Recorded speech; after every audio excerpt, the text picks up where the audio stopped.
Acting का आपका सफ़र शुरू हो चुका है, उसमें कौन से किरदार, कौन से शेड्स आप प्ले कर रहे हैं, थोड़ा सा हमारे दर्शकों को बताइए, क्योंकि वो तो पारितोष का एक साइड जानते हैं, अब उन्हें क्या क्या और नया दिखने वाला है। मतलब कुछ फिल्में आई हैं जो एक जनहित में जारी फिल्म आई थी, बहुत अच्छी थी वो, नुसरत भरूचा थी मेरे अपोजिट, वो अपोजिट से किसी और के साथ चली गई, मुझे वो नहीं मिली, पर दर्शकों का प्यार बहुत मिला। एक लूडो फिल्म आई थी, उसमें फातिमा थी, वो भी हमें नहीं मिली, हालांकि हम चाहते भी नहीं थे, हमारा कहीं और चक्कर चल रहा था, बाबू के डैडी।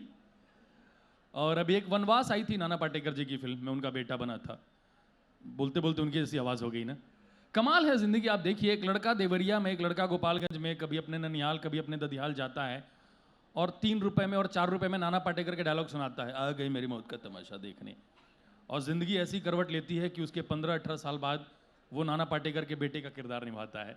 वाह। तो यात्रा है, जर्नी है। कभी इतनी हिम्मत आई किसी एक्टर के सामने उसी की मिमिक्री कर रहे हो, मतलब वो सामने? अरे मैं कर देता हूँ, ये कहाँ जा रहे हो, पीछे लो नेविगेशन।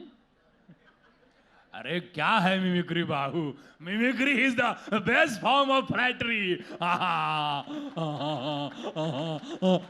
छोटा पड़ जाएगा माइक। छोटा वर्जन।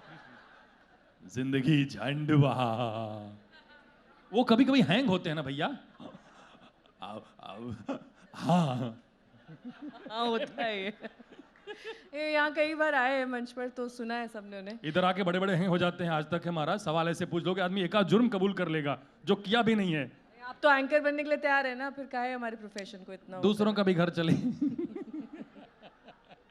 तो अभी 2-3 फिल्में रिलीज पे, अभी तो सुपर डांसर का 5वां सीजन गया, इसके बाद 6ठा 7वां आएगा, उसके बाद 2-3 फिल्में रिलीज पे हैं। एक हमने और के मेनन जी ने एक फिल्म की, हम दोनों भाई बने हैं, और 1975 का बिहार और हॉरर फिल्म है, तो बहुत बहुत अतरंगी फिल्म है। एक हमारी और प्रशांत नारायण जी की फिल्म आ रही है, ये 2 फिल्में रिलीज पे हैं। और बताओ क्या हाल है, क्यों बुलाया हमें? बाप रे। पारितोष, बहुत बार ऐसा होता होगा ना आपके साथ कि आपको फरमाइशी प्रोग्राम सुनने को मिलते होंगे, यहाँ पर भी कुछ फरमाइशें होंगी। बताओ कौन सी जो सुना दूं? सुनना चाहते हो, क्योंकि प्लीज मैं नहीं हुक्म मायूस करें, करना चाहती, हुक्म निराश करें। करना चाहती किसी को भी। क्या सुना दूं? वो आपने रेडियो पे बाबू शोना सुना है? बाबू शोना, कुछ वैसा कुछ वैसा। हाँ, यहाँ बाबू शोना वाले काफी। बाबू शोना जैसा? हाँ। पहली मोहब्बत थी हमारी भी तुम्हारी भी। उससे पहले सुन लो एक कि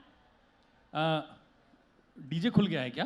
नहीं, वो किसी स्टेज की आवाज आ रही थी। सुनिए, एक सुन लो यार, ऐसा थोड़ा सा मौज वाला, कि तू क्यों डरती है बदनामी से, मैं तुझे बस दोस्त बताया करता हूं, #JustFriends। तू क्यों डरती है बदनामी से, इसको थोड़ा लेट चमकाना, लड़कियों की हैरी पॉटर, ज़ेब्रा क्रॉसिंग। क्या नाम है आपका? पैरों को फांसी क्यों दिया है, दिखाना। आपके फुटवेयर पे कमेंट कर रहे हैं, पैरों पे फांसी क्यों लगाई है? इसी पे कविता सुनाऊंगा मैं, थोड़ा रुक जाओ। सुनिए, वो क्या पैर भाग जाते हैं, बांध के रखती हो तुम? हमारी उम्र में भाग जाते थे। कि परेशान वो देख, सॉरी, हाँ, कि तू क्यों डरती है बदनामी से, मैं तुझे बस दोस्त बताया करता हूं। तू क्यों डरती है बदनामी से, मैं तुझे बस दोस्त बताया करता हूं, हो न जाए मोहब्बत कहीं फिर, मैं शाम घर में बिताया करता हूं।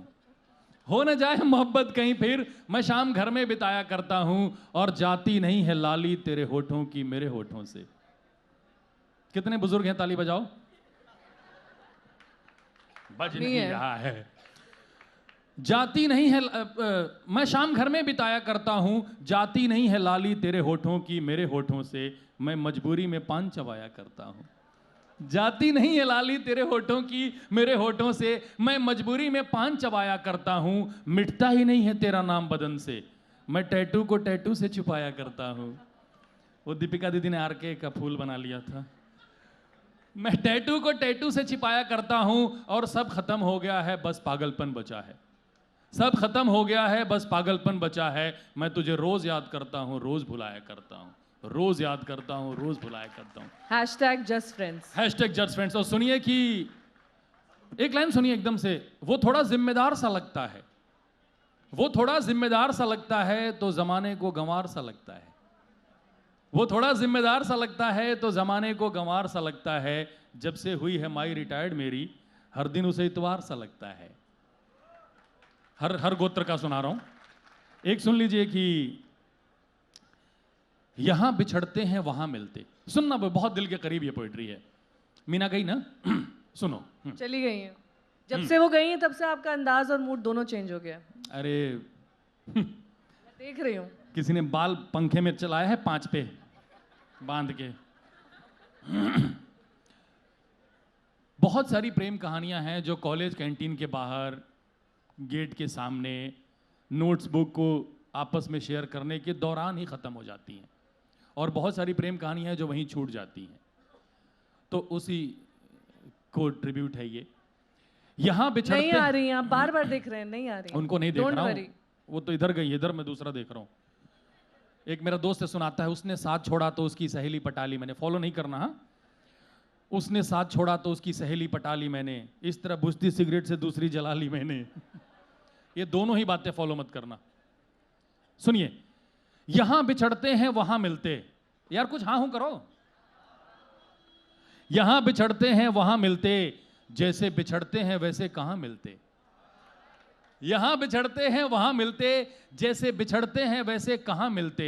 इंतजार में बेचैनी थी शायद, वरना हम कहां कहां मिलते। इंतजार में बेचैनी थी शायद, वरना हम कहां कहां मिलते। और कैसी जिद है उफ कैसा है बचपना, कैसी जिद है उफ कैसा है बचपना।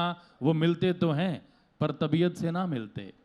वो मिलते तो हैं पर तबीयत से ना मिलते। और सर्द मौसम में कहां नेक इरादे मिलते। वही वाली बात है। ये तब की पोइट्री है जब ओयो नहीं थे। ठंड का मौसम बहुत सही होता है, बहुत सारे ब्रेकअप्स डिले हो जाते हैं कि दिसंबर तक रुक जाते हैं। वरना हम कहां कहां मिलते। अकेले मत बजाइए, खैनी के शौकीन लगेंगे, सब एक साथ बजाइए। सर्द मौसम में कहां नेक इरादे मिलते। हमने छोड़ दी उड़ानी मोहब्बत की पतंग, वरना छतों पे सबूत में धागे मिलते। सर्द मौसम में कहां नेक इरादे मिलते। हमने छोड़ दी उड़ानी मोहब्बत की पतंग, वरना छतों पे सबूत में धागे मिलते। और हमने शराफत दिखलाई तो गुरूर आया उनमें, वरना छतों पे सबूत में धागे मिलते। और हमने शराफत दिखलाई तो गुरूर आया उनमें, वरना हमारी तरह हरकत करते उनके साहबजादे मिलते। पारितोष दिव्य भैया के लिए जोरदार तालियां। 25-30 किताबें इन्होंने लिखी हैं, सॉरी लिखवाई हैं, और 12-13 बेस्टसेलर लिखी हैं। दिव्य प्रकाश दुबे जी यहाँ पे हैं, जोरदार तालियां बजाएं उनके लिए। हेलो भैया।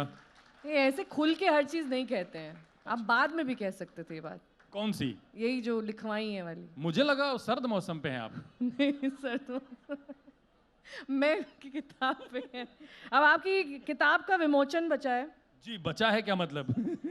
क्योंकि टाइम अप हो गया है। ओह, और उसके बाद भी ये आपको वादा था मेरा कि हाँ। एक्सटेंशन ऑफ टाइम है, ये उसी का हिस्सा है। ठीक है। पिता वाली कविता बिल्कुल हाँ, सुनाओ। पिता वाली अभी रहेगी। सुना दूं? Fine। ठीक है, सुन लीजिए। 2 कविताएं हैं पिता पे। एक वो है जो ओम व्यास जी की रचना थी। 2016 एंड की बात है। मेरी बहन डॉक्टर रचना त्रिपाठी यहाँ बैठी हैं, जेएमसी में प्रोफेसर हैं। और जैसे हर संतान अपने पिता के क्लोज होती है, हम दोनों हैं। मेरी बहन बहुत ज़्यादा हैं, क्योंकि हमारे पूरे ख़ानदान में पिताजी अंग्रेज़ी के प्रोफेसर थे। उनके बाद किसी ने अंग्रेज़ी पढ़ने की हिम्मत नहीं की, इन्होंने की। ग्रेजुएशन में इंग्लिश रखा एक पेपर। उसके बाद इन्होंने कहा पापा आपका हो गया, मुझे जीने दो। फिर अब ये जेएनयू से एमफिल पीएचडी करके जेएमसी में प्रोफेसर हैं मेरी बहन। पढ़े लिखे घर से हूँ मैं, जज मत करना मुझे, मेरे पे मत जाना। तो I was shooting for that episode. Super dancer का सीजन 1 था, और पापा मेरे बीमार थे बहुत ज़्यादा। वो पीजीआई लखनऊ में थे। अब बोलते हैं ना कि शो मस्ट गो ऑन। ये बोलने में जितना कूल लगता है उतनी ही पीड़ादायक लाइन है। अब हमारा काम था कि हम शिल्पा जी पे चुटकुले सुनाएं और आसपास हंसी मजाक करें, जो करें, अपना जो एंकर का काम होता है वो करें। और जैसे बीच में कट होता था, मैं जाके घर पे बात करता था कि क्या है कंडीशन, ये वो। उस दौरान फादर सन पे एक्ट हुआ। उस दौरान की ये कविता है, ओम जी की 4 पंक्तियाँ। उसके बाद एक मैंने भी कविता लिखी पापा पे, वो भी मैं सुनाऊंगा।